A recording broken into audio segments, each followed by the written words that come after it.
Chaka,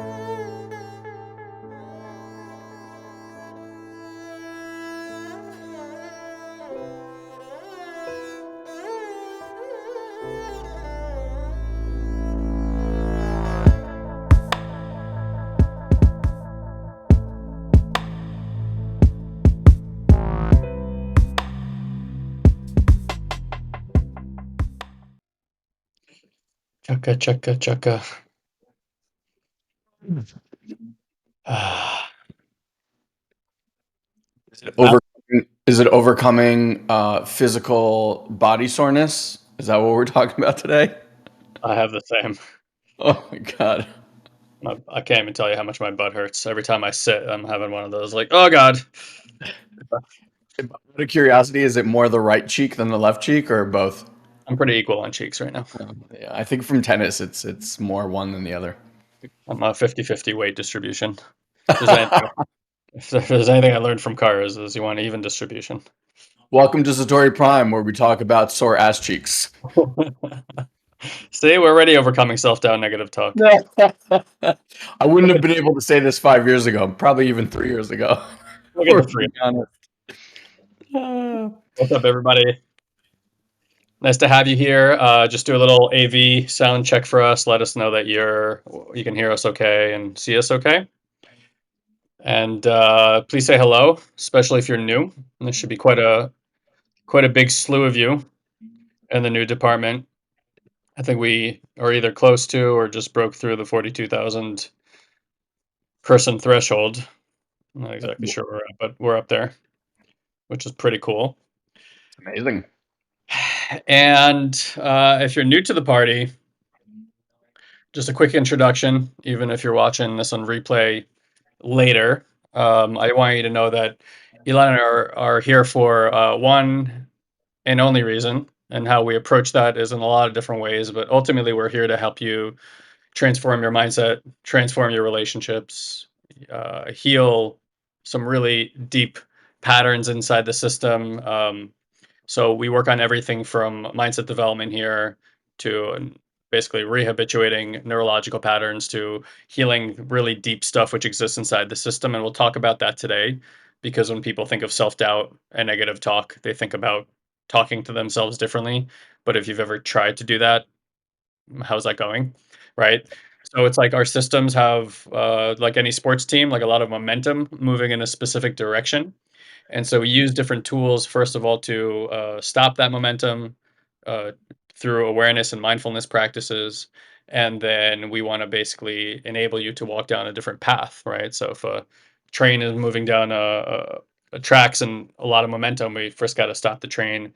Then we want to build new tracks. Then we want to move the train to the new tracks and let it start building momentum in a more desirable kind of experience. And so we'll talk about that through the lens of self doubt and negative talk today, but you can apply this holistically to kind of any area of your life or anything that's happening in there. And then there's really from the way that we do things around here and the practices that we introduce people to, there's really nowhere in your life that you can't take this type of technology and use it to systematically, completely transform anything that's happening in your life. And we can say that with unequivocal what's the word I'm looking for? Oh, confidence that that's going to work for you because we've tested this stuff on thousands of people over 18 years that Elon and I have been in the coaching space. And so even over the last 5, 6 years, the work has only gotten more potent, more powerful, and more interesting, to be perfectly honest. So if you're new here, the first thing I want to just let you know is we got you wherever you're at. You know, we've dealt with pretty much every circumstance that a human being has been in. We have worked with people who have a net worth of nearly $1 billion to people who are literally doing this work, living out of their car. And every kind of breath of air in between. So we have a wide grasp of different situations that our people in, and we can tell you that it really doesn't matter whether you've checked all the boxes that you're supposed to check in life or whether you're completely struggling right now in some area of your life. If you really humbly and with commitment come and do this kind of work, there is absolutely no chance that this is not going to fantastically impact your life, impact your relationships, impact your relationship to health, impact your relationship to your finances. It's just impossible that it's not going to impact you greatly. So um, we do always want to remind you that if you're new, You have access to the 28-day meditation challenge. You were enrolled into that automatically. You received your login instructions right when you signed up for this group. Please take advantage of that, right? And I promise you, whether you've meditated never or whether you've meditated a lot, these meditations are probably not like anything you've ever tried before. People often think of meditation as a practice where you sit around and try to quiet your mind. This is not that. This is also, it's not NLP. This is not hypnosis. This is none of those things. This is a way to begin to navigate your awareness into higher states of consciousness, and then understanding the practical functionality of that. Not just, oh my God, this is really nice. I have this floaty feeling and relaxed feeling in my body and in my head. That's great because we want to be able to learn how to rest in our body. We also want to begin to identify the qualities of our consciousness and higher states of consciousness. We want to also be able to use that consciousness to understand how to actually heal what's happening inside of our body, to be with it in a way that we've never been with it. And so these meditations, whether you do nothing with us at all here, ever, whether you join a program, don't join a program, these meditations are extraordinarily profound. And just go read through the news feed of people who are sharing actively about their experiences with it. And I could tell you most of you guys are not taking advantage of this resource. And I would implore you to do that because it's that in itself could be massively game changing for you. Okay, so that's our kind of little carrot for you here, and then we're always here. Our team's always here to have a conversation with about our programs, about how this work works. And so, if you look above this post, there's a website called soulsandseekers.com/book, and if you go to that page, you can book a VIP one-on-one consultation with someone from our team to have conversations about what could this work look like for me, what could it provide, and do you want to put your time and resources into doing that? And we hope that you do. Okay, so with that said, welcome again. And today is going to be a chat on self doubt and negative talk. Before I hand it over to Elon to kind of kick this thing off, I just want to tell you that, again, Elon and I have probably worked with well over 10,000 people. I would say easily at this point in time. And the reason we can say that is we've had personal clients, we've had thousands of people go through our programs. Elon and I also train in other organizations, some of which we've worked with for years in business development and sales and marketing. And generally speaking, we've gotten to be in front of thousands of people through these organizations as well. So again, we've kind of worked with people at every facet of life, whether it's in performance, whether it's just learning how to be more peaceful and quiet yourself, whether you need some repair in a relationship and you don't understand why it's not working, or whether you just see yourself looping in similar patterns in these areas of life or even around finances. And you notice that you're kind of like sabotaging yourself. Okay. Sabotage can be very subtle. And the way that you know that you're sabotaging yourself is you are seeing or experiencing different variations of the same thing. Okay. So it's like you're in a job, you have this relationship with your boss, they antagonize you, you don't like it, you leave, you get another job, and you find out that the next boss is very, very similar to the last one, or you go through different relationships and you kind of end up with the same man or woman over and over again. You want to consider greatly that the common denominator in all these situations, if you're in a pattern, is you. And our system has this weird illusionary thing that it does where it makes it seem like something is happening to us or people are doing something to us, and that's the illusion that we're stuck in. And until we can learn how to see a lens of how we are impacting the field, how people are responding to our energetic output, this is what makes people put them in struggle for a very, very long period of time. And that's why we want to bring awareness. We want to bring mindfulness to these patterns because if we can avoid them till we're blue in the face, we can say the world is out to get me or these people are out to get me or everyone in the world is a certain way, and that's fine because from your perspective that's true, that is exactly what's happening. However, you can sit in that for the rest of your life, or you can look at, how do I take ownership of what's happening? How do I begin to bring these practices to it, take responsibility, bring some integrity, and bring some of this awareness practices to actually heal these parts, shift the frequency output of my body and start having different results with it. So everybody self doubts. Everyone has negative talk at some point in time. That's just the reality of being a human being with an ego, and that's the functionality of it. So I'll hand it over to Elon to kind of give you the briefing, and we'll see where the conversation goes from there. Yeah, it's actually very, very interesting that we're having this today, because I was reminded yesterday in talking to my neighbor who's dealing with some difficult stuff around the health of her mom. But one of the gifts, and we say this all the time, like you learn in life through contrast. Sadly, not sadly, however you want to look at it, I have found that that is really the only way that we learn, right? Like you don't appreciate health or no health till you're sick. You don't appreciate a fully healthy body until your ass cheeks are sore. Um,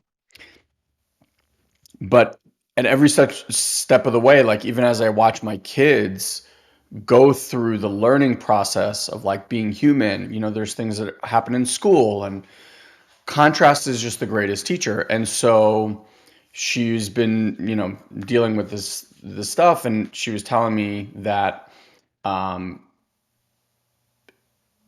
as she came home and like what she got present to is her mom was so positive about certain things, and it made her realize like how maybe cynical or pessimistic she is or gets upset about certain things, that now she's like every time she notices it, she's like, I choose not to have that. So if there's like stuff around the house where she's like, oh, this is really annoying, or this doesn't look the way I want it to look, or whatever, she's like, I'm just so grateful that I have this house.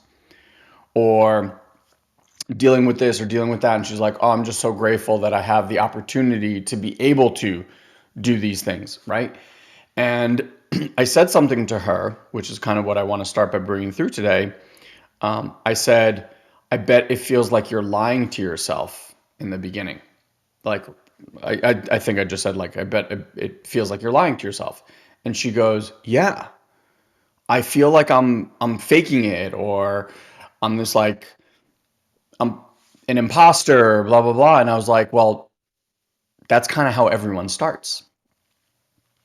And the reason that's kind of how everyone starts is because when you want to shift things like self doubt or negative talk or negative perceptions or things like that, saying the opposite to yourself is going to feel like you're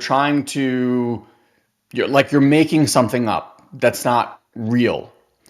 And so I was laughing with her, and I'm sure, bro, you'll remember this, but when Guy and I were developing like what programs we wanted to create, one of the first programs that we ever thought to create was Lie to Me. Was we were going to name the course Lie to Me. And the reason we were going to name it Lie to Me is because at the end of the day,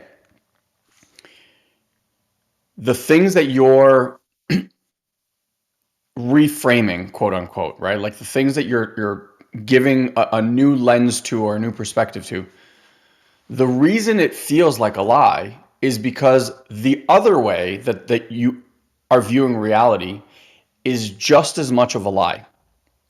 Only you created that lie unconsciously, could be 10, 20, 30, 40, 50 years ago. And over that amount of time that you've lied to yourself, it's like you put on this lens and you said, oh, people are out to hurt me, right? Or like, um, I'm not very smart, or I'm not worthy, or I'm not good at this, or this is how the world is, or whatever it is. And then for the next X amount of decades, you have been finding proof for that bullshit story that you made up way back when. Now, given a decade, two, three, four, five of proof of the world showing up a certain way, of people showing up a certain way, of you showing up a certain way, of your body being a certain way, right? Given that much time and that much proof, could you start to see how that bullshit story that you made up way back when could start feeling very, very real? And our mind is so brilliant, in fact, that when something shows up in our space that doesn't match up with your view of reality, your brain can seemingly squeegee it away and create some other story around it. You don't need to look any farther than politics, especially in this country. Maybe I'm assuming in other countries it's the same, to realize how accurate that is. Where there's like, fact, this is happening, and the other side, whichever side you're on, right, is like, nope, I don't believe that. That's made up. And you're like, yeah, but no, that like there's video proof, like that just happened. No, right? Because like our brain doesn't want to alter that reality, however messed up it is. And so in the beginning, when we're starting to shift these conversations, I want you to get that it's gonna feel like you're lying to yourself. Because in essence, you are. But I'm gonna say it's not really lying to yourself so much as choosing a new perspective. And the question I always leave people with is this: this perspective that you've had and have held for a long time, over a very, very long time, right? Like, how is that perspective making you feel now in this moment in your life? Does it make you feel light? Does it make you feel happy? Does it make you feel fulfilled? Does it make you feel prosperous? Does it make you feel healthy? Or does it make you feel tired? Does it make you feel annoyed? Does it make you feel frustrated? Does it make you feel angry? Does it make you feel sad? Does it make you feel helpless? And if it's the latter, is that how you want to feel? Is that how you want to experience life? Because at the end of the day, you're the one that is able to shift that at any single moment. And I'm not saying you're going to tell yourself like, I'm really smart, and all of a sudden like, oh, I'm brilliant. No, it's not how it works. You're battling X amount of decades of proof as to why you are not that way, or why life is not that way, or why they are not that way. And so if you can catch yourself even one time out of 20, 30, 50, 100, and in that one moment you're like, oh, I'm going to just shift this to this, you're winning. That's you winning the game. And what will happen is the same exact thing that happened before. Eventually, your view, the way that you're viewing life from, you're going to start to notice and gain proof of that new perspective. It's all made up. It's all made up.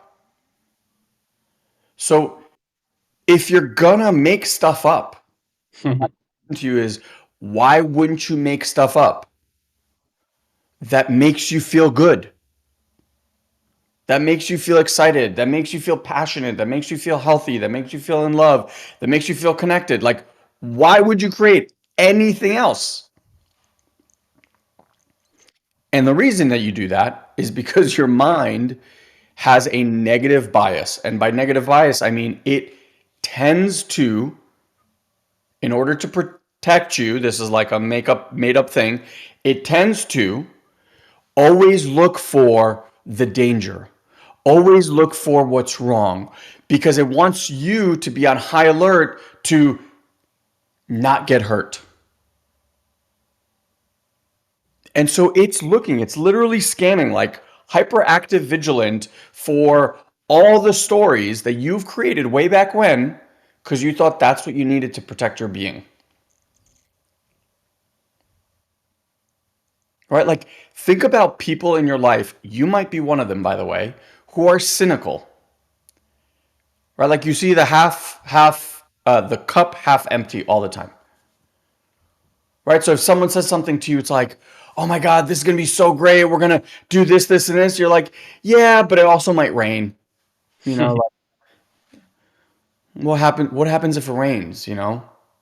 And you think you're being logical and reasonable and all that stuff. But really, if you look under, all it is your mind is trying to protect you from heartbreak and disappointment. Right? It's like I gotta, I I don't want to set the hope and the bar of that hope too high because if it doesn't happen, I'm going to be really upset and disappointed. And that's what you're trying to avoid. And so this negative talk that keeps looping, all it's ever tried to do is actually, in a weird way, keep you safe. The buffer. Yeah. And so if you start to put all of these pieces together in in the outset, you just got to like take those swings and start shifting things. And you're going to notice how your life begins to shift. The secondary piece of this, and then I'll send this to Guy here. It's like the other piece is that part that I just told you about that wants protection or doesn't feel safe or is trying to like protect you from that feeling of abandonment or not feeling worthy or not feeling smart or not whatever it is, right? Our own version. That would be so like level one training of our Awareness Effect Academy would be the first piece, right? Like the understanding why the mind does what the mind does.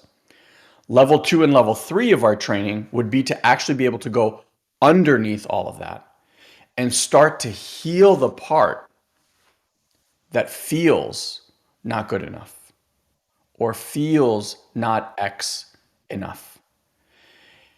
Because as long as that part is there, it will run your life. It will control the thoughts that are coming out of your head. It will control the job that you're in. It will control where you live, what you eat, how you dress, who you date. It will control every single piece of your life as it has all this time. All to avoid feeling that pain, feeling that discomfort. And so at level two and level three of our training, we're actually going to work on those aspects of ourselves so that you can release them, release their hold on you, like that bind that they have on you, so that you can actually go live your most amazing life. And until that happens, you're a passenger at best of Mm, your true that. Yeah, so we always want to look at we want to look at the relationship not just strictly on the mind because most people when they do personal development they consider it like mindset training. And what Elon's talking about is this like it's this very simple thing that we can do right here right now. Like if you guys haven't seen the demo that I do, and if you can and if you haven't seen it, you can go to soulsandseekers.com/demo to see it. And I do two very simple demos in there. Okay. Yeah, and whoever's asking for the recorded link, that this will just be up in the group after this is after we finish the stream, so you can just watch it again. But we will send the replays out as well. Uh, so there's two simple things in there that I show you, and one of them is how to locate your subtle witness of your mind, and the next one, which is quite a bit more advanced and is a vast world onto itself, is subtle awareness of energy. Okay. So today, we know that consciousness, however you want to define that, is really nothing more than energy waves and particles, right? It's this like we live in this like very non-solid world. We have a very tough time defining exactly through a scientific lens what consciousness is. Metaphysics is a little bit different in how it looks at things. But what we want to recognize is we want to get beyond this idea that we can go do psychology or just do like talk therapy or just do neuro linguistic programming and just think of that word. It's neuro, mental, linguistic, right? Language, programming. So mind, language, programming. Elon and I did that work for like 15 years, some variations of different linguistic modalities. Very powerful. But what you come to realize through all that work is that your mind is a story making machine. It can make fantastical stories about anything. Okay, I'll give you an example if you guys want to do a quick exercise here. Think about some area of your life right now that's not working. And then it shouldn't take very long, but like, what's your story around that? Like, why isn't it working? What's not working? Okay. So now take that idea, whatever the story is, right? You can narrate it to yourself if you want, but it takes like a second to just kind of bring it into purview and you know the story kind of intuitively. And this is an exercise we used to do way back in the day. We'd say, okay, now give me a funny version of that story. Okay, so give yourself a funny version of that story. Now give yourself a sad version of that story.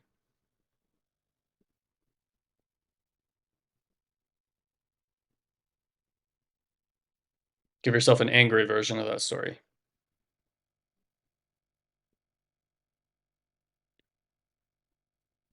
And just for abstraction reasons, give yourself a version of that story where a clown is involved. Yeah.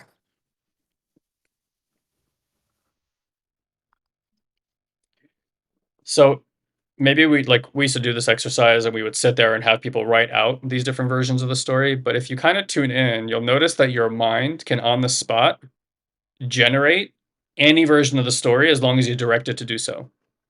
Let me look through the angry lens. Let me look through the happy lens. Let me look through the sad lens. Let me look through the grieving lens. Let me look through the clown lens.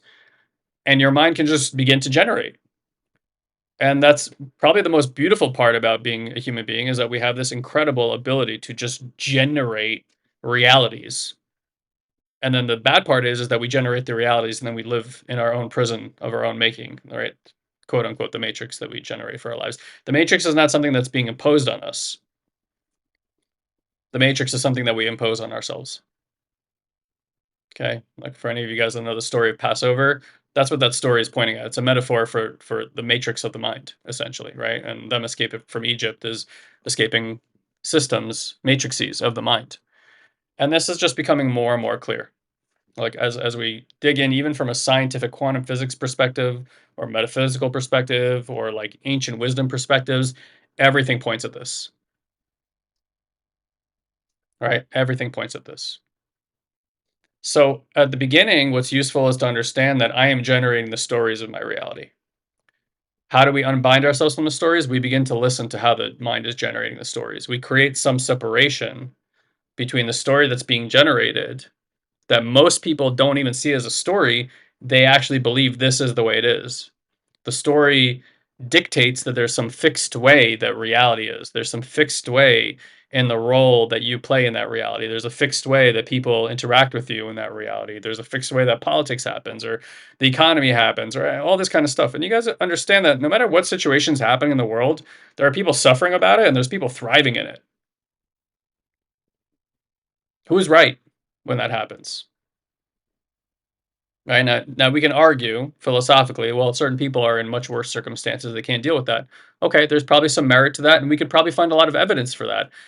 And there's a certain frequency and level of mind and stories, not necessarily that person is self-generated, more likely that they inherited through their through their families and familial structures and societal structures that they're inside of, and lineages that they're part of. And I could tell you, Elon and I were born in Israel. We are one generation removed from people who experienced the Holocaust and genocide. Like, that's talked about quite a bit in our lineage. That energies around our people, like Jews are generally like known for being like all-star complainers, right? And it's like we have this very long history, and all our holidays and all our traditions are all the same. Someone was trying to kill us. We survived. Let's have some wine. That's pretty much what happens. Right? And so like no matter where you look in our lineage, like that's the energy. That's what's around. So the stories that get generated are that we are often victims of this world. So like, we have front row seats to a very, very small minority of people that live inside of that story. That story is all well and good, but it does generate a specific type of reality, a one that you have to survive in, often at your own behest. And for a lot of people, that is true, and I could tell you after doing 20 years of work, like, that's the path that Elon and I were walking down, and that's not how I see reality today, it's not how I experience the world today, and it took a fundamentally a lot of commitment and work on our part to unbind those stories, but the first thing we have to do is witness those stories, and the trapping is that when you witness the story, you start making the story wrong, Yeah. and the more you make the story wrong, the more entrapped by the story you are. And we've all heard that line, what you resist persists. And that's the reality. Every story in your life that you don't like or you are in opposition of, you generate more of that. When you see political parties going to the extremes, you're watching that happen in real time as more and more, I don't like your story. I'm going to stand opposed to it and create systems opposed to it and laws opposed to it. And then what happens? More separation, right? More extremism. It doesn't end the extremism, it creates more of it. And so in our lives, it's exactly the same. And so the first is to notice it and to begin the process of detaching from the stories. The second part is an understanding that your mind is not living on its own. It's not on an island, and it has an extraordinary impact both ways, by the way, top to bottom and bottom to top, of what you feel inside of your system, like sensations you feel inside. Okay.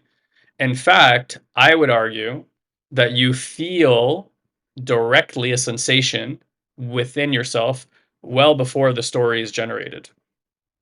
Okay, so in our map that we use, what happens first is there's something happening here in the field. You would say a circumstance is happening to me, but at the level of energy, what's happening is energy is impacting you, and there's an energetic response inside of your body. Okay, and it's usually a sensation that you have been led to believe that is not pleasurable and that you are not supposed to be having. And so the mind looks at that and goes, "Oh, this is not good," and then it starts churning out story. And the story again is to try to buffer or protect from this feeling that you're ultimately trying to avoid inside your system. And this is why you're trapped for your entire life. This is why people never get out of the trap, because they fail to see that the mind is simply a reactive tool to what's happening inside of their body. And so where most educations, most coaching, most everything that we've ever gone to, it stops at the level of mind. And it completely disregards the fact that your mind is part of a nervous system, an energetic consciousness system that is responding everywhere up and down. And that response is having an impact on the field around you, and that field around you is creating the reality that you want. And so it becomes this giant loop. I don't like this. I don't like this. It outputs into the field. You get more situations not to like. I don't like this. I don't like this. You generate more of that energy, more situations you don't like. And that's what the system is, just mimicking your energetic output. It's like, okay, it doesn't like it. Let me give it more things it doesn't like. It's always trying to give you more of what it is that you're generating in your system. There is an abundance of shit you don't like out there. And there's an abundance of a lot of stuff to like also. And this is the turn that we get to make in society right now, is in recognizing that everything, I'm not talking metaphysics or spiritual science, I'm talking science is pointing at is that this is how it works. You are a tuning fork. That tuning fork is vibrating things in the field, and it's bringing back to you more things that vibrate at that frequency. That's it. And so we can try to rehabituate. We can try to stop self doubt. We can try to stop negative thought. But the more you do that, the more you try to stop self doubt, the more you try to stop negative thought, the more negative thought you realize, the more self doubt you notice. And so that inherently creates more self doubt, more negative thought. You're like, how come by noticing this, I'm just noticing more of this? Right? That's where all your attention is. That's where your vibratory field is driving to. And so you create more things in your life to doubt yourself about and have negative talk about. And what the whole time avoiding that there is discomfort in your system. Yeah. And so the second layer of this, and really the more important layer of this, is learning how to come out of our conditioning. Okay, how to create a subtle witness that can view and observe all this without interacting with it at all, without getting in the weeds with it, without trying to figure it out, without trying to do, okay, here's what I'm going to do about that, or here's the habit I'm going to form here. Truly, for 20 years, we've tried that stuff. It kind of, sort of, maybe, almost, we can find some evidence that that works, but it's like, it's minimal at best, the impact that that has. Doing mindset work is great for making you a better performer. Like if what you're into is like, I want to increase my performance, I want to be better at my job, I want to have people listen to me better, I want to be more influential, mindset work is phenomenal for all that. But mindset work, personal development, has nothing to do with healing these architectures that exist underneath. It is a great tool for learning how to manage what's going on better and coping with it. However, if you avoid what is happening inside of your nervous system, you will forever be stuck in that trap. And so you will become an unequivocally amazing manager, which is, by the way, better than where most people are in their lives. Okay? You will become an incredible manager who becomes incredibly frustrated at the fact that you still feel the same no matter how good you get in managing. Okay. You can manage your kids or your workspace. You can become amazing at that. It will not change the people in the workspace and how they show up. It will not change the way your kids show up. It just won't. Same thing over here. So what we want to learn to do, this will be like the last thing I offer here, and this is what our programs offer you, whether you come to a live event or whether you progress into the more advanced work where Elon and I train at L2 and L3. What we teach you is that you are existing here, right? Like if you guys look, like where are you witnessing the world from? It's here. It's somewhere here, right? Like some focal point here that seems to be behind the eyes, and all the processing happens up here, and you're experiencing the world from up here. And I can tell you with, again, with absolute certainty that awareness, your awareness, is not located there. And you guys just in the chat box, where do you think awareness is located? Okay, where do you think this awareness is located?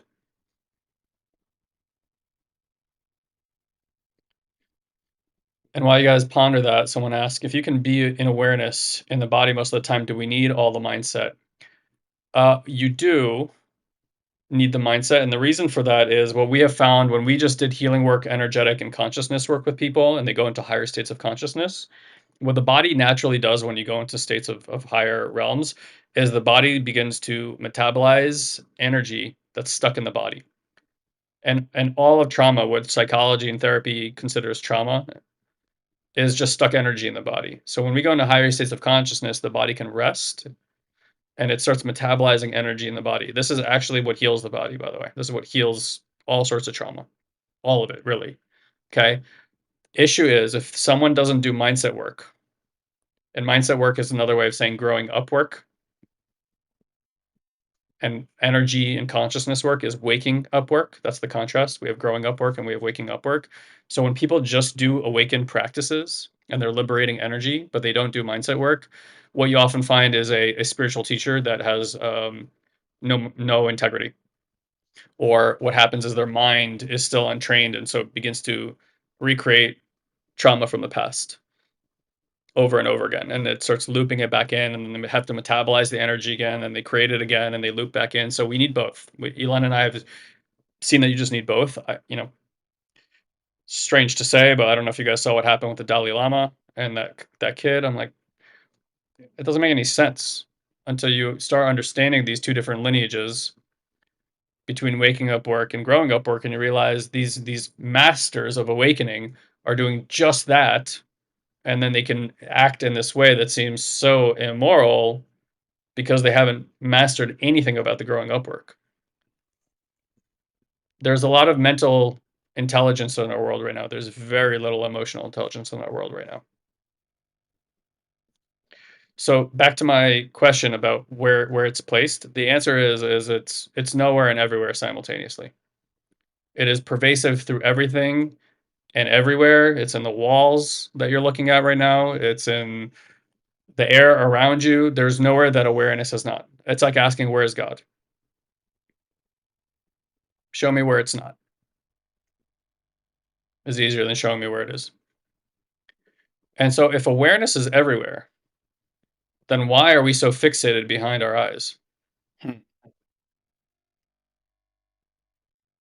That might be maybe the most important question of our time.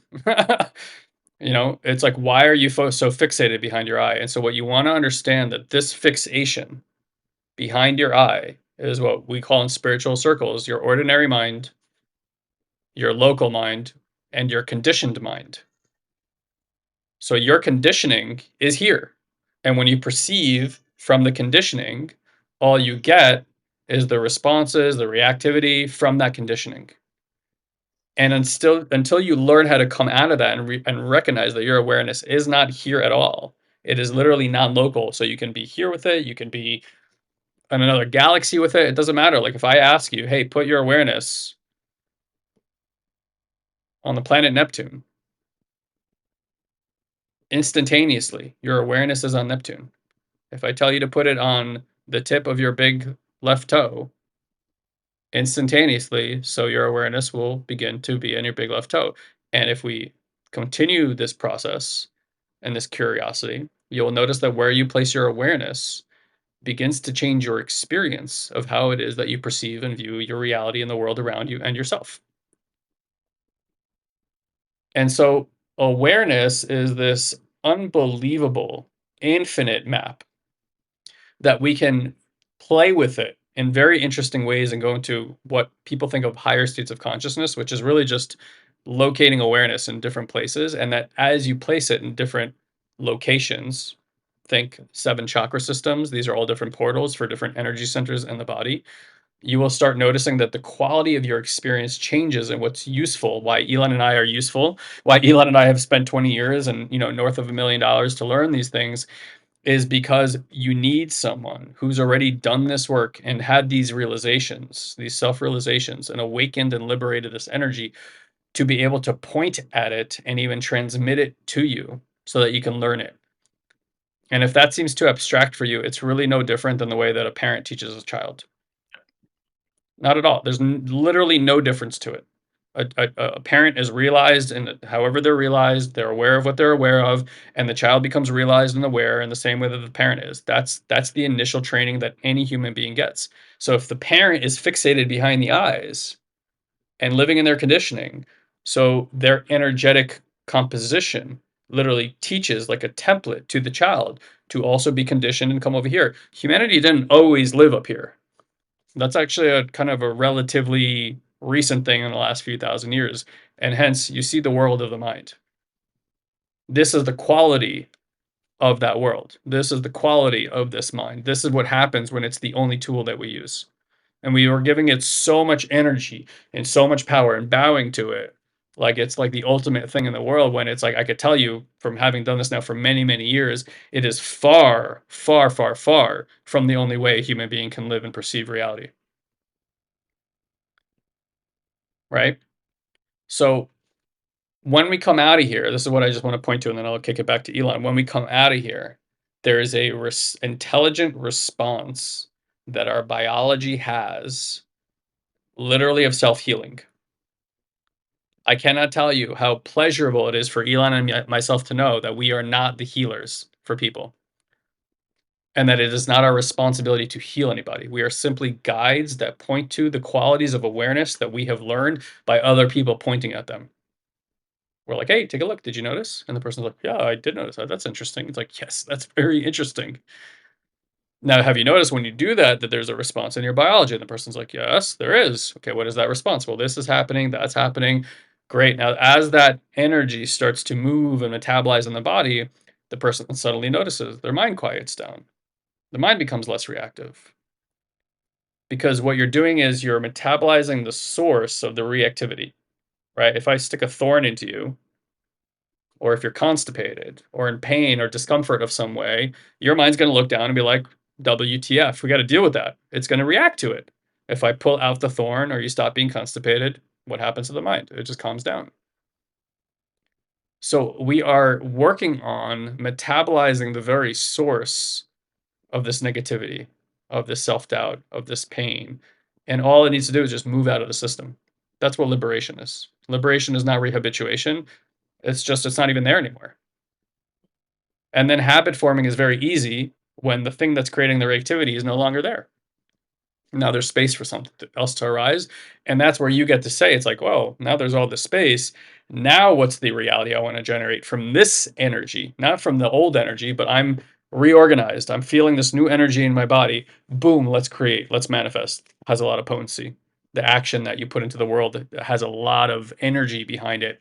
And so that's a common saying that we have here. It's not about the action that you're taking in your life. It is about the quality of the energy behind that action that really matters. You can take 1,000 actions from poor energy, from this energy that you're in right now, this conditioned energy, and you're going to see very little changes in your life. But if you reorganize and the tuning fork changes its output, you're going to start seeing that when you act, it's like new reality just shows up. And every time it's novel. Like it never gets old. Every time that happens, you're like, whoa, that is incredible that that just happened. And so that's it's what we work on here. It's what the meditations that I talked about are for. It's what these programs are for, and this is exactly why you want to do this. And you got to get this is not something that you learn on a weekend retreat. We can open those pathways for you in a few days, but Elon and I haven't learned this in 2 days. We have an insatiable commitment to our self realization and our liberation, and all we do is we just share as we grow and as we liberate and as we realize these realizations that we're having with other people. Why? Because we want to expedite the process. We're up to a big game of creating people in this world that are realized because it vastly impacts the people around them and the type of results that they're able to produce. And so we're looking for players, right? We don't want, if you want to dabble your feet in it, that's fine and see what we got. That's okay. Ultimately, though, the people who make massive headway understand that this is a lifelong, maybe many lifetimes long commitment that they're making to themselves and their consciousness and their awareness to continue to liberate themselves no matter how many times they decide to re-embody in this physical form, because it all works together. And so this type of healing work is the most profound experience you can have because it literally alters the foundation from which you experience and share your life from. I So a lot of times people think that they need to get to this place where they do it perfectly all the time. And I just want to put your mind at ease and let you know that um, this stuff just takes time and it's all doable, right? So in the beginning, chances are you're not going to catch it in the moment. Chances are you might catch it like a day or a week or whatever it is later. And the good news is this, like the body, the physical body doesn't know the difference between something happening or something happened. It's going to have the same response. And if you want to test this out real quick, just you can do this eyes open, eyes closed, and then just bring awareness to the heart. So just like notice what's happening in the heart. And then just bring into your mind's eye someone that you really, really love. Like bring them right in front of you into your mind's eye. You can even like hug them or kiss them or and then just notice what's happening to your heart as you do that.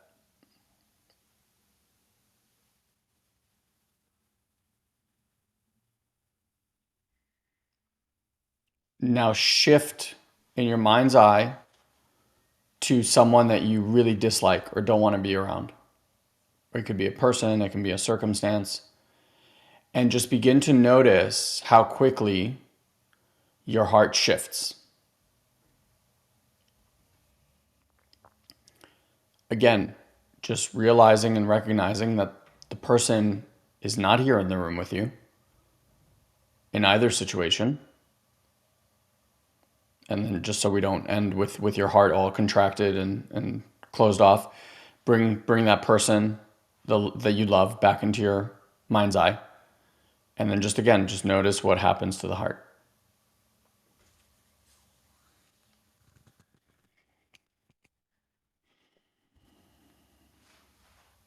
Yeah. So someone said from wide open to cramping.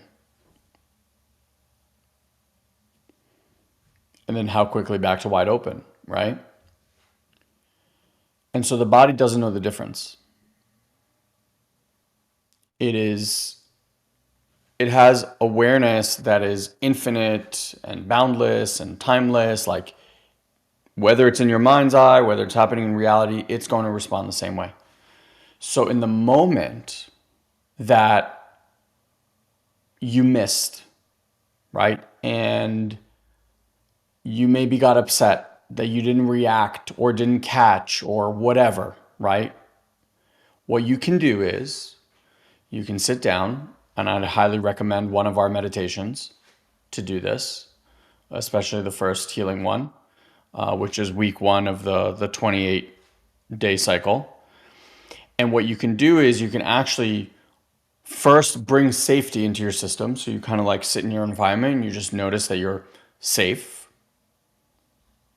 and in this safe space. And then you can begin to bring into your mind's eye that circumstance, that event that triggered you. And what you're watching for is the trigger. And what we do is with negative talk or talk therapy or all that stuff, in general, kind of the level 1 training that we do, what you're catching is you're catching the volcano after it already erupted, right? You said that thing, you took that act or whatever, and now you're dealing with all of that. That's the level 1 stuff. What I and Guy are pointing to right now is if you can sit in that quiet, grounded, safe moment and bring this into your mind's eye, you can begin to watch with awareness. If this was like if the volcano erupting was 10, right? Something happened before that, and before that, and before that, and before that. And what we start to do is we start to notice these very, very subtle sensations that communicate to us very early on like that an eruption is coming if it's not met in a very specific way. Now, none of us growing up had any teacher that actually had us sit down and do these practices. And so the way we handle them is the way that our parents handled them or guardians handled them. Right? So if sadness, an overwhelming amount of sadness hits your system, you might shut down and run away. Another person might get really angry and really loud. Both those ends of the spectrum are just a self-preservation tool to not experience the sadness. And then you stack on top of that, coping mechanisms. Running, eating, drinking, medication, weed, whatever it might be, right? Just to make this feeling stop. What we want to invite you to, and what, like, this is the open door here, is if you actually want to learn how to be with those sensations so that you're not reaching for a pill, you're not reaching for a drink, you're not reaching for whatever coping mechanism you have, but you actually expand your ability to be with the sensations. What you start to do is instead of recognizing after the explosion at 10, you might start to notice, oh wow, there's this like contraction in my heart at stage 6 or 7. And if I actually was to sit and observe and be able to give that contraction my awareness, my watching, then I would never get to 7, 8, 9, or 10 because I would be able to give it the healing and like what it needs in that very moment. And then eventually you catch it at 3 and 2 and at 1. And that just all comes with time and practice on the court. Not practice in theory, not practice in, oh, I come to these Tuesday lives and these guys sound really smart and I bet that would be really effective. None of that shit's gonna make any difference in your life. Zero. Sorry.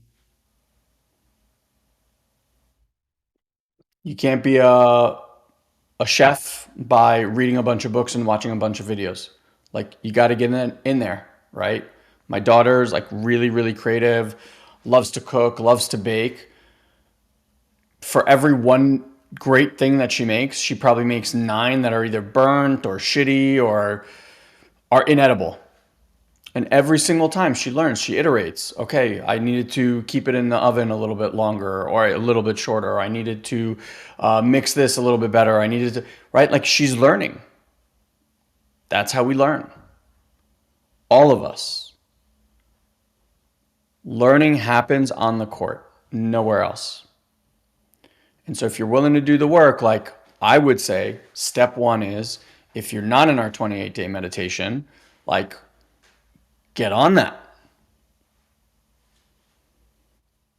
Because all this stuff sounds awesome in theory. It is very different in practice. In practice is where you like get in the weeds a little bit and you're like, okay, that feels a little clunky.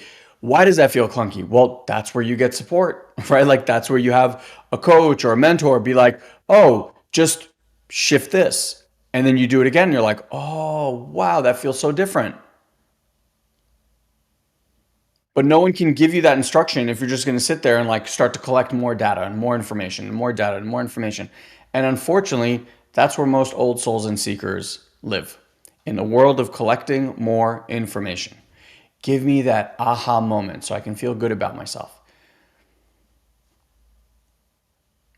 And you just keep going back and doing the same thing over and over because you're dealing with it at 10. You're dealing with all this stuff after explosions. And until you start to look deep, deep, deep down in there of what is controlling the explosions, what is the root cause of that, you're just going to keep bumping up into the same exact stuff over and over and over. And we've been doing that. Guy and I, it took us 15 years to figure out how to get out of that trap. Yeah. And And I want to put the question up. I want to put that question on the screen from Tracy. It says, it's so hard though. The range of emotions is overwhelming and how to know how to react correctly in any given situation. So I just want to challenge that a little bit, Tracy. And it's more of like that there is a right way to correctly show up in any given situation, right? So there is like a morality that we have learned. Okay. The right way to do, the wrong way to do. You're angry, you don't show the hostility. Okay. And that is learned. There is no morality in humanity. Morality is a man made thing. Okay. In the world of worlds, when a cheetah kills a gazelle, there's no morality there. That's just the isness and the reality of one being that needs energy and its way to get that. Now we eat plenty of animals. Some people think it's a moral issue, some people don't mind it, right? Like all sorts of stuff like that. And so there is a because of the society or upbringing or religion or whatever you grew up in, there's all sorts of moral undertones that are taught to the child. But I don't know about you. I have a 4-year-old at home, 4.5 now. I also have a 3-month at home. When my son's angry, he shows anger. When my son is sad, he shows sad. He processes what's going on. A tantrum is a perfectly reasonable response for a person who's upset. When we're an adult, we want to have the tantrum, but we don't. And that energy gets bound up and stuck in the body. And then instead of having that moment of release, we spend a lifetime being sabotaged by the subtle nature of what's being locked up in the system. Most people's response to their emotions is bring it back down, shove it back in there, compartmentalize, compress it, and then you feel this tightness in your system, somewhere usually in the center channel in the heart or the solar plexus of the stomach, the perineum, the throat, and that's what your mind is reacting to. And it will subtly sabotage your life over and over again. The appropriate response to have in any moment is the exact one that your body's having. Your body is intelligently designed. It knows exactly the timing and pacing of everything that it needs to go through. When it's upset, it's upset. When it's happy, it's happy. When it's sad, it's sad. You guys got to get that the conditioning has disallowed you from allowing for that energy to move. The conditioning constrains the energy, constricts the energy. That's what the trauma is. Bad events happen to people all the time. When the repair happens with that person's nervous system, and that's some of the work that we do here, is how to repair the nervous system, how to repair attachment systems, how to do all those things that are not wrong with you. They're just the biology of a human being who's a mammal who needs connection. I guarantee you, every single person causing gun violence in this world or who does has terroristic tendencies is living in a very isolated type of reality. They are not feeling connection. They are not feeling love. Guarantee it. And that's been there from a very, very young age. It's a very early trauma that can be healed. Okay, so it is. We instead of maybe thinking about overwhelming and how much emotions we have, maybe a shift there would be like it's incredible how much emotions we have. A human being can be in so many experiences and experience it in so many different ways. And we have this incredible feedback system, which is our energetic, mental, and our emotional body that gets to live in this reality and have these unbelievable, complex experiences. Animals don't go through this. At least, I mean, there are definitely animals going through complex experiences, right? Like, I think that's been proven time and time again that many animals can feel and think and really like abstract and incredible ways. And it seems like nobody has as much of complexity as a human being, which is kind of how evolution goes. It just creates more and more complex machinery, right? But we have been given this incredible gift of being aware of our own consciousness. And inside of that, that means that that consciousness and awareness can hold all these experiences from a very loving, compassionate place. And most human beings do not know how to hold their experience from a place of compassion. They get angry, they get shameful, they feel guilty, they blame themselves, right? All that kind of stuff. But again, all conditioning. I can tell you that something beautiful happens when you locate this awareness. It gives you a whole different avenue to experience your life from. It gives you a whole different avenue to experience yourself from, the reactions that you have.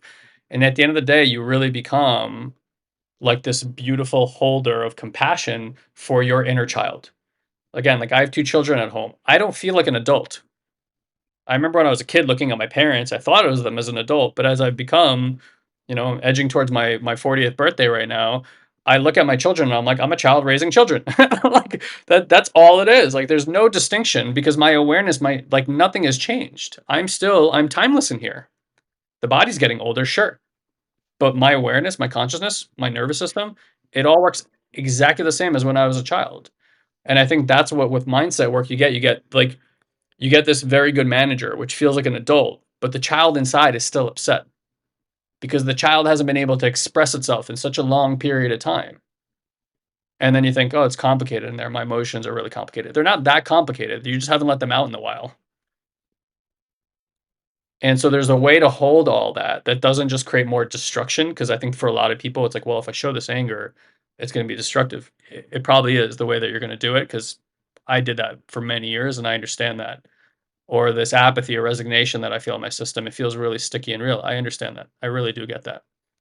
And I can tell you, again, from personal experience, from working on this with thousands of people, it doesn't have to be that way.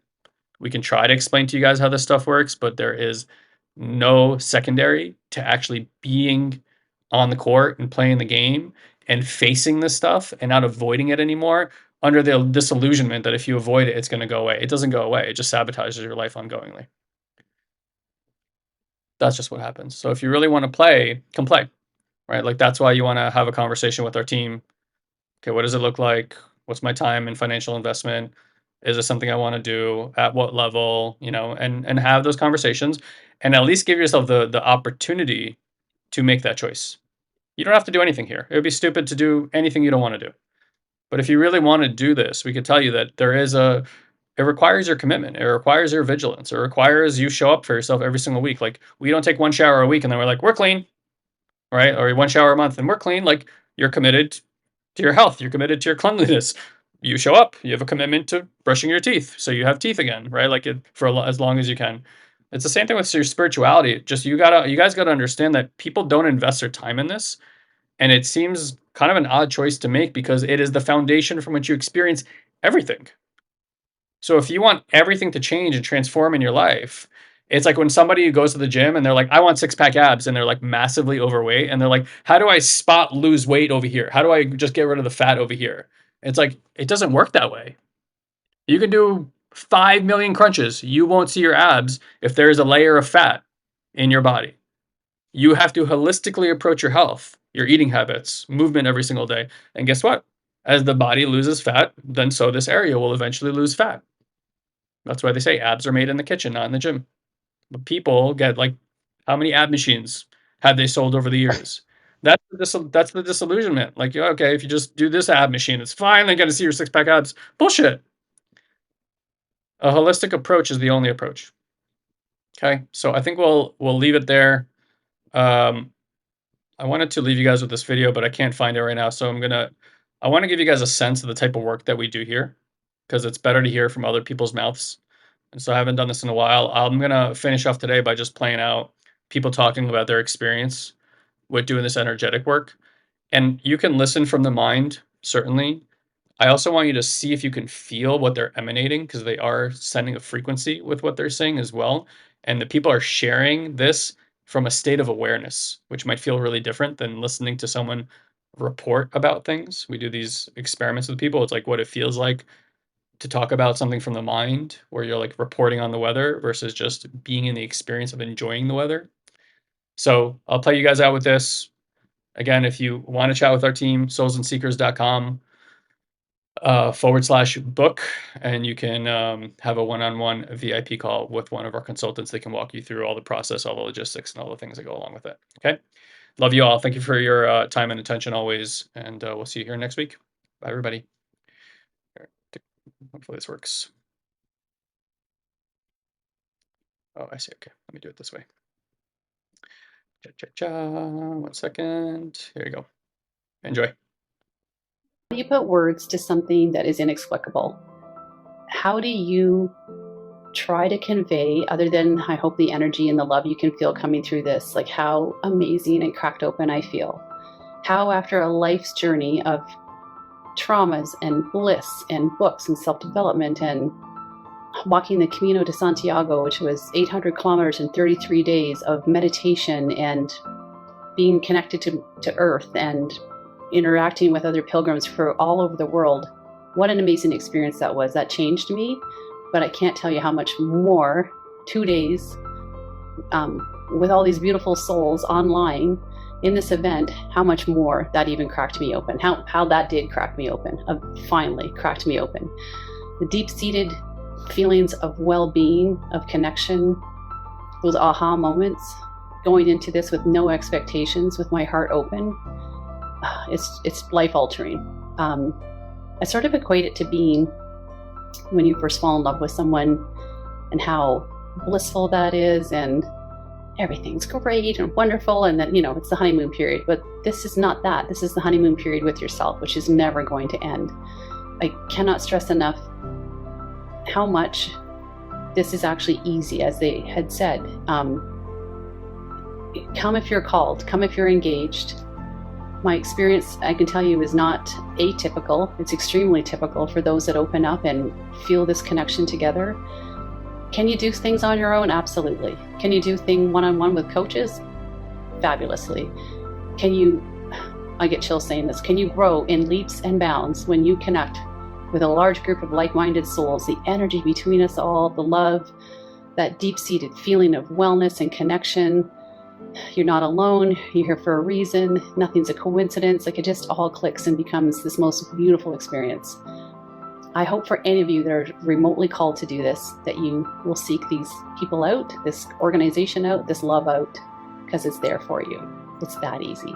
I went to their 2-day event this last weekend, and it's just been such a phenomenal growth in my path. I felt like it's exactly what I've been asking for.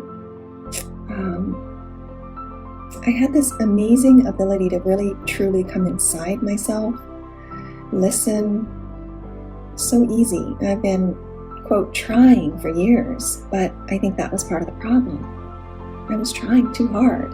And when they mentioned just without effort, it almost gave me the permission to just literally feel and drop in and allow whatever was coming up. And in their meditations and in their deep energetic work, I felt so much that it was shocking to me. And I've been able to continue throughout the last few days since the event. And I'm just so grateful.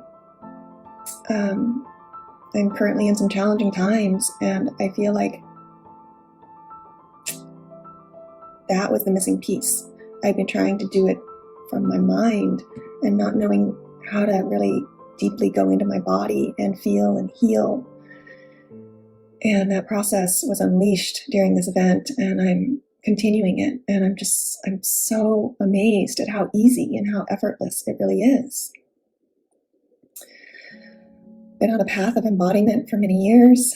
Lots of self-awareness and personal growth, but it's like that wasn't enough. I felt stuck, and I knew and I felt that there was a lot of stuck energy and, past pain and in my body, and I didn't know how to touch it, even with all the different modalities I've done. This is a missing piece that I've been asking the universe to show me, and when the student is ready, the teachers appear, and that's what has happened, and I'm excited to work with Guy and Elan some more. And I'd encourage anybody who's thinking about this in this work event in the future to consider it, because it's really powerful, deep, transformational work. Thank you. I just experienced the second 2-day intensive with Guy and Elan and Satori Prime, and it's overwhelming. The number one thing is the support. 2, and I said this on day 1 of the 2-day, the abundance of honesty that comes out of this work is in and of itself medicine. Honest with yourself, honest with listening to other people and their stories, not taking it in to a point where it affects you, but taking it in to a point where it allows you to feel and to move through it with them and within yourself. And that's what this program does. At least it has for me. And to feel all of the feels and to not be afraid of them and to have the support when you want to turn around and walk away, they say no. You don't have to. They don't tell you you can't, but they tell you you don't have to. And in doing so, it opens up so much more. The field of energy that was coming through on day 2 was so overwhelming that when my other half walked in to give me some news regarding one of my stressors, I didn't see him. I saw the energy and I saw the emotion and I felt it and I knew it, and I was so protected and so safe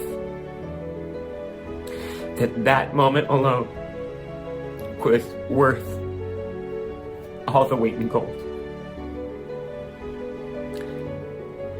This is a powerful thing.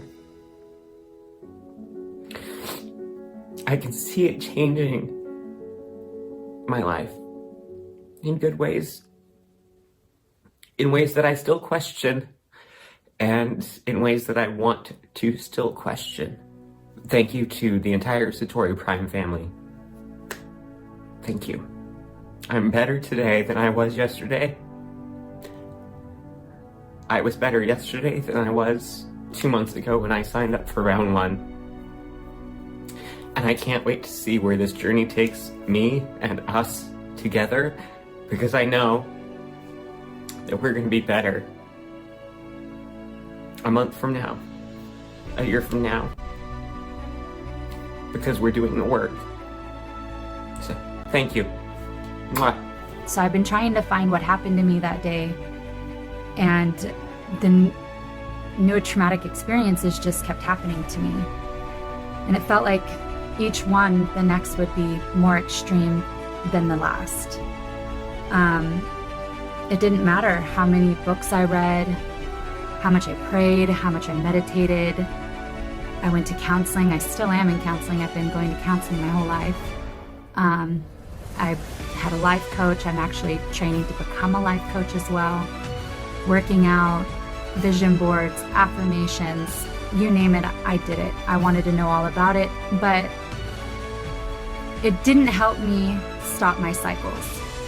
In that second meditation, I've come to aware that I took all of those moments for granted. And that was sad, and it was probably a really big disappointment to look at myself like that I have all of these beautiful days that I'm wasting, and I could be present for them all. Not only for myself, but for a lot of people out there. Sorry. No, I'm not, actually. I'm supposed to feel that. I'm gonna allow that in. Every experience can be different. It truly was a pivotal moment for me of where there was before this experience and after it. And I know that it's only catapulted me to only further my growth. And that to me is something that I can't thank enough, and I can't be more grateful for. So if you guys are wanting to do this experience, I encourage it. I encourage you to do as many experiences as you can, because it's life-changing and it's amazing. And I can't thank enough everyone, even for the mini groups and everything after it that they provide, is support with like-minded individuals that I honestly, I'm so filled with happiness and so much gratefulness in my heart that there's no dictionary to describe this kind of stuff, but I hope that I was able to, put it into a little part of a testimony for you guys and explaining it as the best I could. I love you all.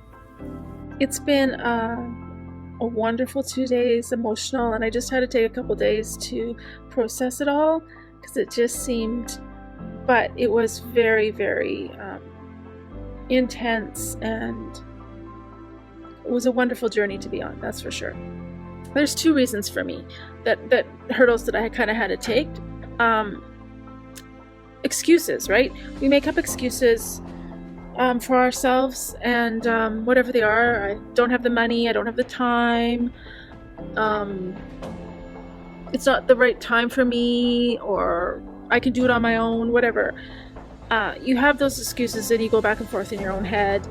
And the other thing was that I thought I could do it alone, that what I really needed was I needed help. And I actually came face to face with that. And so those 2 kind of things came to a head, plus talking to Nikki and Corey, I decided, what can I lose, really, right? So you go back and forth in your own mind, and at least I do talk to myself too much. So I took the leap of faith, and I went and I took the 2-day course, and I am so proud and happy for myself that I did. It took me, like I said, a couple days to process it all, because it was so intense, and just the collective. It's such a safe, loving, protected place to be. You don't have to be afraid.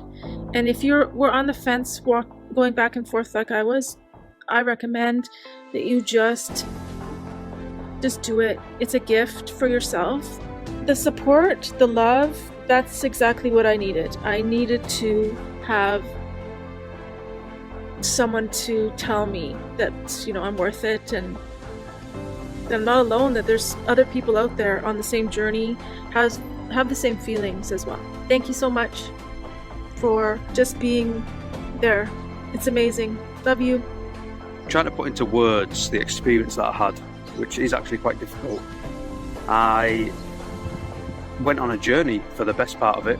Guy and Alan are very, very good at guiding people, and obviously within this event there was around 50 odd people all sharing this experience with me, which created a very powerful energy field.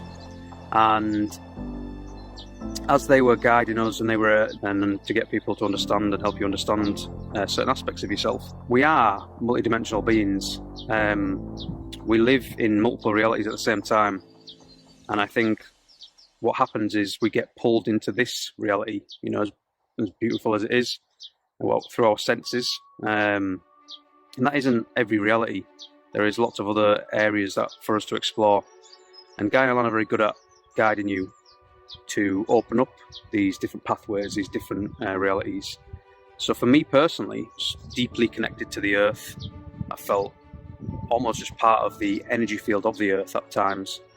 I was connected to what I can only describe as beings of light, which were coming to visit me, even maybe ancestral parts of my ancestry, and that was a very powerful experience. And even beyond that, I was viewing the earth from the moon. There was a lot of visuals for me, And I found it very, very powerful to hear everyone else's story as well, and everyone else's experience, should I say. There was a lot of people, they were opening up parts of themselves that maybe hadn't been open for a very long time, and there was a lot of healing going on. And I found that absolutely amazing. I think for me personally, what I can bring from and what I've experienced and what Gainaland really helped with is we have a very busy reality. We live very, very fast lives. We have been conditioned, or we've conditioned ourselves to live like this. Everything moves at quite a fast pace, including our thoughts now. I don't think it's always been like this. In fact, I know it hasn't always been like this. And so what this really helps you do is just take in the stillness of everything. And it allows you to really sink in and just allow that stillness to be. And that is by far the most powerful thing I took from this experience. And I think many others would do as well.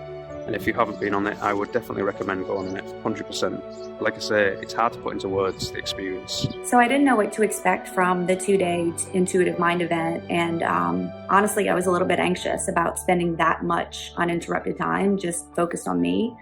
But I'm so glad that I followed my intuition and participated, because it far exceeded any expectations that I could have conceived before. Not only was the event itself powerful and transformative, but now it's 4 days later and I have received daily more downloads, information, just insights that have been really special. There's been a new level of calm and peace and just trust in my body system since the event, and that alone is priceless.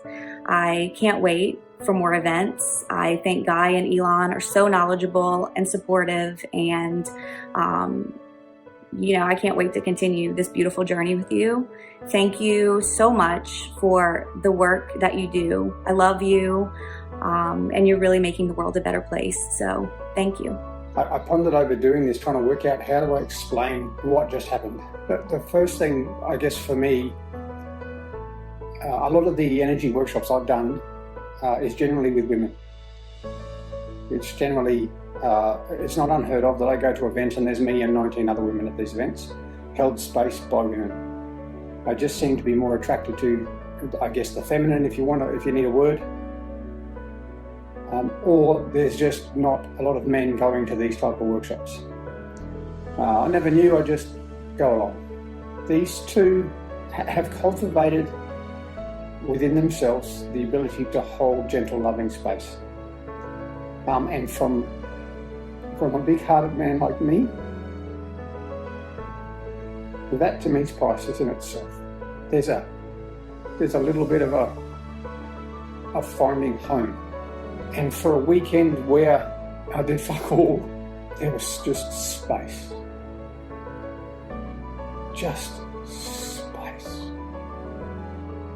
To feel the transformation on the spot of people in the group from an energetic perspective, not from the words that they spoke perspective, I loved. What brought me to the event was just I'd only followed these guys, I stumbled across them, I've only followed them for a couple of months. And just went, oh, that feels all right, I'm not going to do that. Did I have some resistance after that decision? Of course, I did, What am I doing? A couple of fucking randoms on the internet, shit.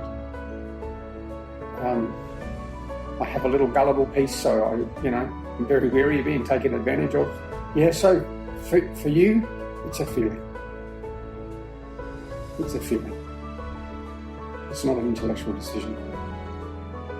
If you're making an intellectual decision, it might not be right for you. There is changes that are possible. You just need to put your hand up. I've been on my self-development journey for 5 years now, and I have always had problems to sustain the energy in my body due to physical pains that I have.